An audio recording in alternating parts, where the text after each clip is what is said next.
Let's try to solve these problems. Combine the following algebraic expressions. So let's start with 1.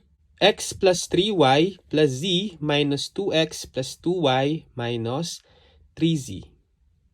Okay, so when we are combining, adding, or subtracting algebraic expressions, we need to combine similar terms. So when we say similar terms, the literal coefficients or the variables are the same.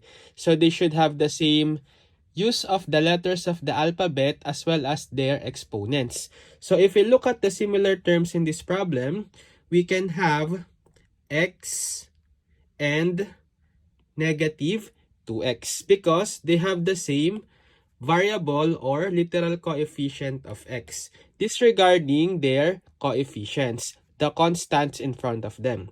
So we can combine x minus 2x.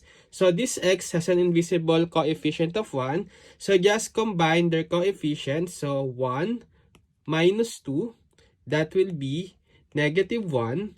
And then affix the same variable or literal coefficient, which is x. So we have negative 1x, or in algebra, if the coefficient is negative 1, you can just put the negative sign with the literal coefficient. So it's the same as negative x. So next similar terms are positive 3y and positive 2y. They have the same literal coefficient of y. So let's combine the numerical coefficient 3 plus 2, that will be positive 5, and then affix the same variable y. So last similar terms are positive z and negative 3z. So again, this z has an invisible coefficient of 1. So let's combine the coefficients 1 minus 3, that's negative 2, and then affix the same variable z. So the final answer is negative x plus 5y minus 2z. For number 2, we have a squared b minus 4 plus 2ab cubed minus 4a squared b minus 3ab cubed minus 2. So again, let's combine similar terms. So the first similar terms are a squared b minus 4a squared b. So this time we have the same exponent for the base a, which is 2, and then multiplied by b. So they are similar. So this a squared b has an invisible coefficient of 1. If we combine 1 minus 4, that's negative 3, and then just affix a squared b.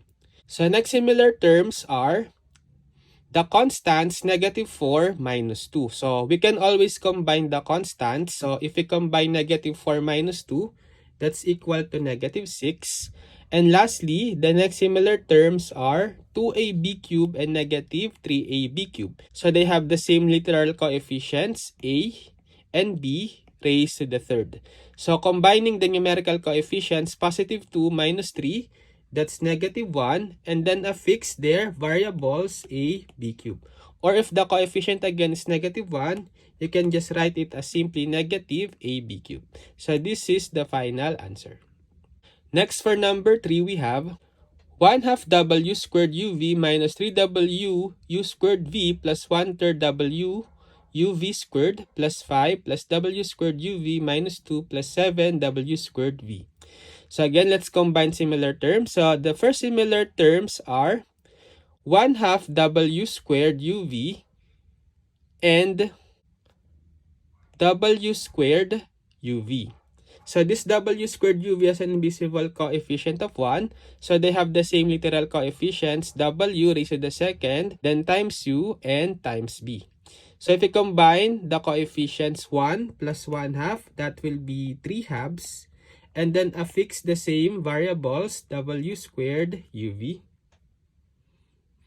Next similar terms are negative 3w u squared v and 7w u squared v. So if we combine the coefficients, negative 3 plus 7, that will be positive 4. And then affix the same variables, w u squared v. So this 1/3 w u v squared, we cannot combine any similar terms with this. So let's just copy. So copy plus 1/3 w u v squared. And finally, we have positive 5 minus 2. We can combine them. 5 minus 2, that's positive 3. So therefore, this is the final answer. Okay, so now it's your turn. So try to solve this problem and just comment your answers.